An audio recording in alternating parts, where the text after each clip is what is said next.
यीशु सहाय, praise the lord. आप सबों को परमेश्वर का वचन सुनने के लिए हार्दिक स्वागत करता हूं। मनुष्य के लिए संसार में आना, उसके बाद मृत्यु के बाद जाना, ये निश्चित रूप से तय है। लेकिन यीशु के लिए उस दूसरा रूप से आता है। यीशु इस दुनिया में आता है, मनुष्यों के समान तो आता है, लेकिन मनुष्यों के जैसा नहीं। क्योंकि मनुष्य लोग जो जन्म लेते हैं, पुरुष और स्त्री का मिलन के द्वारा से जन्म लेते हैं, लेकिन यीशु का इस दुनिया में जन्म लेना पवित्र आत्मा के द्वारा, परमेश्वर के सामर्थ से वो इस दुनिया में आता है। साथ ही यीशु का इस दुनिया से जाना, मृतकों में से जी उठा, उसके बाद में जीते जी स्वर्ग को चला गया। ये उसके लिए अलग है मनुष्यों से। और आज स्वर्ग ग्रहण पर्व हम मना रहे हैं। प्रेरितों के काम 1 अध्याय 1 से 11 पद के अनुसार आज का वचन को देखेंगे। प्रेरितों के काम लूका के द्वारा लिखा गया मानता है। लूका इससे पहले लूका रचित सुसमाचार को लिखता है, क्योंकि लूका ही ऐसा व्यक्ति था जो यीशु का चेलों में से तो नहीं था, लेकिन तब सटीक रूप से यीशु का वर्णन लूका रचित सुसमाचार में करता है। असल में यीशु का शिष्य न होने के बावजूद भी पौलुस प्रेरित के साथ में उसके दूसरे मिशनरी यात्रा में उसके साथ रहा, घुमा फिरा, प्रचार कर काम किया। इस कारण से वो एक मिशनरी के रूप में यीशु के बारे में बखूबी जानता था। और दोनों लूका रचित सुसमाचार हो, प्रेरितों का काम हो, दोनों पुस्तक को एक व्यक्ति को लिखता है। वो था थियोफिलुस, एक रोमी अधिकारी था, परमेश्वर से प्रेम रखने वाला। क्योंकि थियोफिलुस नाम का अर्थ ही है परमेश्वर का प्रेमी। ये जो प्रेरितों का काम पुस्तक है, ये इतिहास के पुस्तक में से माना जाता है। सुसमाचार, 4 सुसमाचार, उसके बाद बीच में प्रेरितों का काम जो इतिहास के पुस्तक, उसके बाद पत्री सब है। यानी पत्री और सुसमाचार के बीच में एक ब्रिज का काम करता है, एक सेतु का काम करता है, पुल का काम करता है। और ये समझने में आसान कर देता है सुसमाचार को और पत्रियों को एक दूसरे से कनेक्ट करने के लिए। और जानते हैं यीशु मसीह जी उठने के 40 दिन तक में लोगों को दिखाई देता रहा। और 40 दिन जब पूरा होता है, लोगों को लेकर जैतून पहाड़ पर जाते हैं। लगभग 120 के संख्या में लोग होते हैं। उनके देखते देखते, उनको शिक्षा देते देते उन चेलों को कहता है, तुम जाके सब देशों के लोगों को क्या बोला, सुसमाचार प्रचार करो, शिष्य बनाओ, कहता है। उसके बाद उनके देखते देखते बादल में उठा लिया जाता है। उनके उठा लिए जाने के साथ ही 2 स्वर्गदूत आते हैं। उनको कहता है, यीशु मसीह जैसे स्वर्ग में बादल पर उठा लिया गया, वैसे दोबारा ही भी आने वाले हैं और वहीं पर आने वाले हैं, जैतून पर्वत पर। जो भी रहा, लेकिन यीशु का इस वचन के आधार पर मैंने शीर्षक रख दिया है, यीशु का स्वर्ग जाना। शीर्षक है यीशु का स्वर्ग जाना। इसके अंतर्गत 3 पॉइंट पर हम चर्चा करेंगे। सबसे पहला पॉइंट में है, यीशु का स्वर्ग जाना पवित्र आत्मा भेजने के लिए था। पवित्र आत्मा भेजने क्यों चाहता था? यीशु मसीह यूहन्ना 16:7 में कहता है, मेरा जाना तुम्हारे लिए अच्छा है, यदि मैं जाऊं तो तुम्हारे लिए एक सहायक भेजूंगा। यानी यीशु का जाने से ही पवित्र आत्मा का आगमन होना था।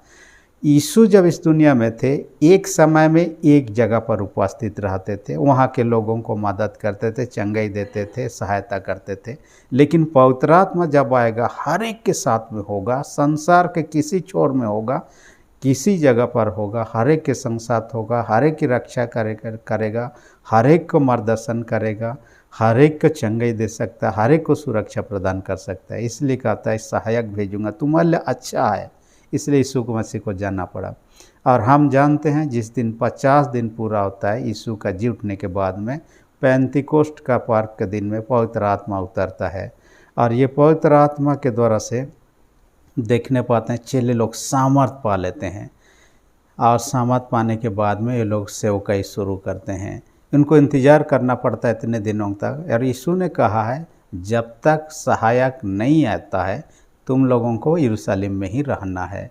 और वे लोग वैसे ही पालन किए। पवित्र आत्मा आने के बाद ही वे लोग, यानी कि उनका इंतज़ार करना उनके लिए व्यर्थ नहीं गया, उत्तम फल लाया। जैसे कृषक खेती करने समय खेतों में बीज बोने के बाद में इंतज़ार करता है, हफ्ता 2 हफ्ता, महीना 2 महीना, 4 महीना, उसके बाद में उत्तम फसलों को पाता है। इसलिए कोई भी काम के लिए हमेशा तुरंत ही होना कोई बात ऐसी बात नहीं होता है। कभी कभी इंतज़ार करना भली बात होता है। जैसे यीशु मसीह को देखिए, इस दुनिया में लोगों को बचाने के लिए तो आया, लेकिन तुरंत आने के बाद में उन्होंने पूरा नहीं किया। 10 साल, 20 साल, 30 साल उन्होंने इंतज़ार किया, उसके बाद ही सेवकाई का काम को शुरू किया। नूह के जीवन को देखिए, नूह नौका से बचने के लिए नौका बनाया, 120 साल तक लगा उसको नौका बनाने में, और इतना इंतज़ार किया, इतना दिन के बाद में बारिश शुरू होता है, डूबने लगता है, बचने लगता है, और लोगों को इतना दिन तक मौका भी मिला उनको प्रचार करने का। वैसा ही है यीशु मसीह का, जो जैसे गया है वैसे दोबारा आएगा, लेकिन कब आएगा नहीं जानते। लेकिन आपको मुझे सतर्क रहना है, सावधान रहना है, ये निश्चित है यीशु का आगमन। और पवित्र आत्मा का दान हर एक को देना चाहता है, ऐसा नहीं है कि कुछ ही लोगों को, क्योंकि जोएल 2:28 में कहता है, अंतिम दिनों परमेश्वर अपना आत्मा साफ लोगों पर उंडेलेगा, चाहे दास हो चाहे मालिक हो, किसी पर भी। आज का दूसरा वचन में कहता है, दूसरा पॉइंट में कहता है, शिष्य दुनिया के सामने गवाही दे। यीशु का स्वर्ग जाने के बाद में शिष्य क्या करें? दुनिया के सामने गवाही दे। इसलिए प्रेरित क्रिया 1:8 में कहता है, जब पवित्र आत्मा का सामर्थ पाओगे तो जगत के तोर तक तुम मेरे गवाह होंगे, कहता है। जगत के छोर तक गवाह होंगे, ये बात जो उनको कहा गया था चेलों के द्वारा पूरा होते हम देखने पाते हैं। चेले लोग पवित्र आत्मा का सामर्थ पाने के बाद में पेंतीकोस्त का दिन पतरस उपदेश करना शुरू करता है, 3000 लोग उसी दिन विश्वास कर लेते हैं, और चेले लोग विभिन्न देश में बंटवारा हो जाते हैं, अलग अलग तरीके से अलग अलग देश में। जैसे कि भारतवर्ष में थोमस आता है, यीशु का शिष्य, केरल में आता है, जहाँ पर 7-8 मंडलियों की स्थापना किया। मैं प्रत्यक्ष रूप से उनमें से कुछ मंडलियों को जो विजिट किया, जो सेंट थॉमस के द्वारा से स्वयं 52 ईस्वी में आने के बाद में स्थापित किया है, और अब भी उस मंडली सब है। तो इस कारण से हम जानते हैं यीशु का जो आदेश था चेलों ने पूरा किया। माने वचन जो है बीज के समान है, बीज जितना बोएंगे उससे ज़्यादा फसल होगा।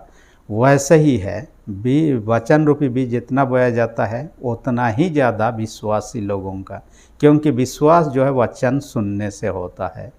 इस कारण से जितने लोग वचन को सुनेंगे उतने विश्वासी लोगों का संख्या बढ़ेगा। ये घटने वाला नहीं है, बढ़ने वाला है, क्योंकि यदि घटना होता तो जब यीशु के शिष्य कुछ ही लोग थे, मसीहियत को दबाने का कोशिश किया गया, लेकिन कुछ भी नहीं, ऐसा नहीं हो पाया। परमेश्वर के कार्यों को मनुष्य होकर कभी भी दबा नहीं सकता है। हाँ, डिस्टर्बेंस ला सकता है, समस्या खड़ी कर सकते हैं, लेकिन दबा नहीं सकता है। ये जिस प्रकार भी परिस्थिति में ये बढ़ेगा, फूलेगा, फलेगा ही। कई बार मैं क्रिसमस गैदरिंग के अवसर पर मैंने देखा है लोगों को कैंडल लेते हुए, और कैंडल को हर एक को दिया जाता है, और पुरोहित क्या करता है, प्रार्थना के बाद में कैंडल को जलाता है और अपना कैंडल से दूसरे का कैंडल में जला देता है, और जिसका कैंडल जलाता है वो दूसरों का में। ऐसे करके हजारों का भीड़ में, मैं हजारों का भीड़ संख्या में भी देखा हूँ, एक कैंडल के द्वारा से सारे लोगों का कैंडल में जल जाता है। वैसे ही है, यीशु मसीह स्वयं शुरू में प्रचार किया, उसके बाद 12 लोगों को चुनता है, उसके बाद 70 लोगों को चुनता है। आज का वचन में देखने पाते 120 लोगों का संख्या उसके स्वर्ग ग्रहण के अवसर पर। उसके बाद में हम देखने पाते हैं संख्या बढ़ते जाता है। तो ये बढ़ना तय है। हालांकि उनको इंतज़ार करना था, क्योंकि पवित्र आत्मा के सामर्थ के बिना परमेश्वर का काम कभी भी फलवंत नहीं हो सकता है। मनुष्य जितना भी प्रचार कर ले, पवित्र आत्मा काम ना करे तो ये उनका व्यर्थ ही होगा। हम किसी गाड़ी मोटर में पेट्रोल डीजल भरते हैं, पेट्रोल डीजल ना रहे, सुंदर गाड़ी रहे, बहुत दाम की गाड़ी रहे, वो चलेगा नहीं और वो अपने जगह पर ही खड़ा रहेगा। वैसे ही पवित्र आत्मा के सामर्थ के बिना, पवित्र आत्मा के अगुवाई के बिना हमारा सेवकाई का काम ऐसा ही है। हम जहाँ के हैं वहीं पे खड़े रह सकते हैं। इसलिए पवित्र आत्मा का आमंत्रित करना है, सेवकाई में भागीदारी उसका बहुत ज़रूरी है। तीसरा पॉइंट में कहता है, यीशु का स्वर्ग जाना जगह तैयार करने के लिए। यीशु ने स्वयं कहा, मैं तुम्हारे लिए जगह तैयार करने जाऊँ। स्वर्ग में सारे के लिए जगह हो, ये यीशु मसीह चाहता है। यीशु नहीं चाहता है कि कोई पापी नष्ट हो जाए, नरक में चला जाए। वो चाहता है कि हर एक कोई बच जाए, और इसलिए उन्होंने कहा हर एक को वहाँ लेने की प्रतिज्ञा किया है, और दोबारा आएंगे उसके बाद में। हम यदि किसी को कहते हैं कि मैं दोबारा आऊँगा, हो सकता है हमारा प्रॉमिस करने के बावजूद भी, प्रतिज्ञा करने पर बावजूद भी लोग हो सकता है ना भी विश्वास करें, लेकिन यीशु ने जो कुछ भी वादा किया, जो कुछ प्रॉमिस किया, सब पूरा हो चुका है। इसलिए उनका आने वाला दिनों के लिए जो वादा है, प्रॉमिस है, वो भी पूरा होगा। इसलिए आपको मुझे क्या करना, आशा और उम्मीद बने रहना है यीशु का दूसरे आगमन के लिए तैयार रहने के बारे में। हर एक कोई आशा उम्मीद में रहता है। जैसे कि हम देखते हैं स्टूडेंट, कोई विद्यार्थी इस आशा में प्रयासन करता है, पढ़ता है कि अच्छा परीक्षा में लिख सके, अच्छा नंबर ला सके, डिग्री हासिल कर, अच्छा नौकरी प्राप्त कर सके। एक लेबर भी जो हर दिन काम करता है, वो ये उम्मीद करता है सप्ताह पूरा होने के बाद में या महीना पूरा होने के बाद उसको पेमेंट मिलना ही मिलना है, और ये सुनिश्चित है। हालांकि कई जगह ठगे जाते हैं लोगों के द्वारा, परमेश्वर ठगने वाला नहीं है और प्रतिफल जरूर देने वाला है। इसलिए कि जगह तैयार करने गया है। मैं जब इस वचन को अध्ययन कर रहा था, ये प्राचीन काल में यहूदी लोगों का विवाह मेरे दिमाग में आया। और वे लोग क्या करते थे, किसी लड़की से विवाह करने के पहले क्या करते थे, उससे सब मांगने के लिए जाते थे। मंगनी करने के बाद में उनको वापस आने के बाद में दुल्हन के लिए स्पेशल घर बनाने की ज़रूरत होता था, दूल्हा दुल्हन जिसमें रह सके। और जब घर बन जाता था तब शादी के लिए जाते और दुल्हन को लेकर आते थे और अपने यहाँ शादी करते थे। तो जब तक घर नहीं बनता था तब तो शादी नहीं कर सकते थे।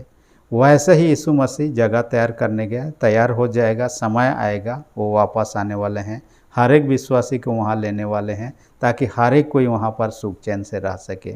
इसलिए यीशु का स्वर्ग ग्रहण या स्वर्ग को जाना आपके मेरे लिए भलाई की बातें हैं, क्योंकि उन्होंने सहायक जो पवित्र आत्मा देने के लिए प्रतिज्ञा किया था वो भेजता है और हर एक के संग में आज भी है। हम उसे जगह दें, काम करने दें अपने जीवन में, अपने हर दिन मार्गदर्शन उसके द्वारा से लें, ताकि हमारा सेवकाई, हमारा व्यक्तिगत जीवन, हमारा पारिवारिक जीवन, हमारा कलीसिया जीवन बेहतर हो। परमेश्वर वचन का तो सबों को अधिक से आशीष दे। आमीन। हम प्रार्थना करें। सेनाओं के जीत पिता, धन्यवाद देते हैं आज के वचन का हमसे बातें किया। हर एक सुनने वाले छोटे बड़े सबों को स्वर्गीय आशीष से भर दे। जो लोग बीमार उनको यीशु के नाम से चंगाई दे। जिनके विश्वास कमजोर उनके विश्वास को दृढ़ मजबूत कर। प्रार्थना यीशु के नाम से मांगते हैं। आमीन। यदि आप तक आपने मेरे चैनल को सब्सक्राइब नहीं किया, शीघ्र सब्सक्राइब कर दीजिए। वीडियो अच्छा लगे तो लाइक बटन को भी दबा दीजिए। धन्यवाद।